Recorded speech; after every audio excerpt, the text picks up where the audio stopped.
څنګه ښکلی د قرآن رب را لېږلی د قرآن برکت یې کړ حاصل چا چې منلی د قرآن قرآن قرآن قرآن قرآن څنګه ښکلی د قرآن رب را لېږلی د قرآن برکت یې کړ حاصل چا چې منلی د قرآن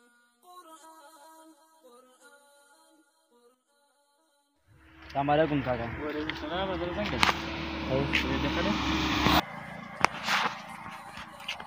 مې ګاډی ته خراب شوی دی که څنګه؟ یاره ګاډي باندې انجن نه روان دی، لوګي شروع کړی دی او بس داسې وایي چې خرابېدو والا دی. خو حیران یم، پیسې هم نشته دی، حالات هم داسې دي، بارانونه هم دي، ورېځې ګرځي او دغه هم دی، د موسم هم خراب دی. څه لږې غوندې پیسې مې برابر کړي دي، نو ماجد لږې به ورته نورې چېرته برابر کړم او د انجن به وله بیا برابر کړم. خو هسې نه، دا پیسې چا د امانت هم نه شو ورکولی، په کور کې نه شو ایښودلی ځکه چې شل ضرورت دي. نو اوس حیران یم چې چا سره دا پیسې ګیري یار. او ته بې ځان سره کښېنې دي رښتیا درکړم. ما له راکړه زه به له سنبال کېدم، هېڅوک به ترې خبر نه شي. او که نه هسې نه ګورې، د نش پیسې دي او دغه لږې پیسې دي، دا مې پیدا کړي دي، تقریبا 3000 روپۍ دي. نو ما زه 3-4 زره ورسره نورې کړو، نو ځه دغه به پرې وکړو، خپل لینډ به پرې برابر کړو، که نه د غریبۍ شی دی. خو د نش پیسې دي ګورې چې امانت یې کړي، داسې نه چې دغه شي. غمه شه دی، دا به زه داسې ځای کې سنبال کېدم چې هېڅوک به ترې خبر نه شي. صحیح دی، دغه غټ کار وکړې دا.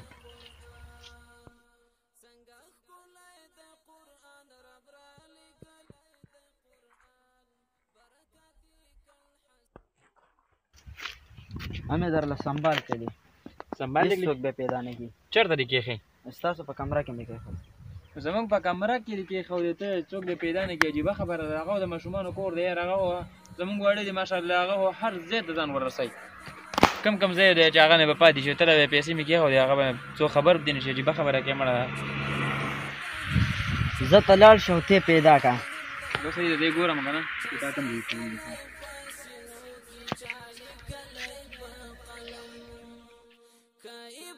متشابه دی کای حکم د محکم تر قیامت با چلیږي له هر عصر سره سم کای پټ تا کوم ځای کې خو یار ما خو المارۍ وکتله، کوټه مې ټوله ټان کړه، په یو ځای کې نشته دی. کوم ځای ته کېښودي دي؟ تاسو کې دغه کار خراب دی. لوښي تاسو وګورئ، موبایل یې وګورئ، چینکونه پسې وګورئ، هر څه پسې وګورئ، کمره ټول چڼ پچڼ کړه. ستاسو په کمره کې یو قرآن پاک پروت دی، د الله کلام پکې پروت دی، تاسو هغه نه ګورئ. ستاسو په میاشتو بند پروت دی، تاسو نه رایې، په یې باندې دنیا دوړې پرتې، تاسو یې نه کوراوئ چې لږ تلاوت پکې وکړو. دغه شان تاسو ته رشقه خرابېږي، هم د دغه بېدینۍ د وجې نه خرابېږي. لمونځ اودس سړی وکړي، قرآن مجید وکړي، پاڼه تلاوت وکړي، لاړ شه فقط قرآن مجید کې ما پیسې کوي. دا خبره خو صحیح ده، ځکه چې که په مونږ کې دین رالو نو زمونږ به کاروبار صحیح، زمونږ به حالات صحیح، زمونږ به هر سړی قدر هم کوي. دا خبره خو بالکل په سر سترګو یار. او منم چې هر یو شی لټوي، خو قرآن مجید باندې دوړې پرتې دي. او بس الله پاک دې معافي وکړي موږ ته، کامیابې شی دی الله دې معاف کړي، ځکه چې بالکل حالات بیخي داسې شوي دي چې یوازې زه نه، د هر کور هم دا حال دی.